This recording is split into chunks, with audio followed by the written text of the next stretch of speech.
উপপ্রধানের বিরুদ্ধে ঘুষ নেওয়ার অভিযোগ, ঘুষ নেওয়ার ভিডিও ভাইরাল। ক্যানিংয়ের কাশিয়াডাঙ্গা এলাকার ঘটনা, পদক্ষেপ নেয়নি পুলিশ, দাবি অভিযোগকারী। ঘটনায় তৃণমূলকে কটাক্ষ আইএসএফ ও বিজেপির। উপপ্রধানের বিরুদ্ধে ঘুষ নেওয়ার অভিযোগ সামনে আসছে। ঘটনায় কটাক্ষ, তৃণমূলকে কটাক্ষ আইএসএফ এবং বিজেপির।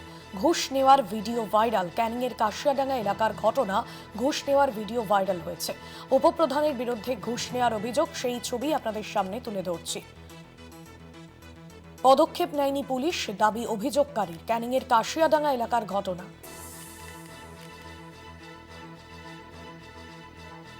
উপপ্রধানের বিরুদ্ধে ঘুষ নেওয়ার অভিযোগ সামনে আসছে।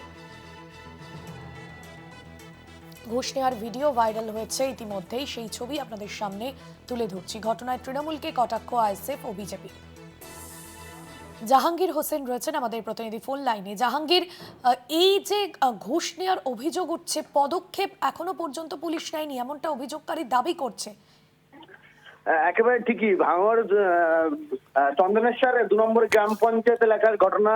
তপসিয়ার এক ব্যবসায়ী চন্দনেশ্বর এলাকায় 50 কাঠা জমি নিয়ে বিল্ডিং আবাসন তৈরি করেন বলে প্ল্যান করছিলেন, কিন্তু যখনই কাজ করতে যায় তখনই বাধা হয়ে দাঁড়ায় স্থানীয় তৃণমূল নেতা তথা উপপ্রধান আলাউদ্দিন মোল্লার নেতৃত্বে তার অনুগামীরা বাধা সৃষ্টি করে। তারপর কিন্তু তার সাথে দেখা করার কথা বলা হয়। দেখা করতে গেলেও কিন্তু তার কাছে 7 লক্ষ টাকা চাই বলে অভিযোগ।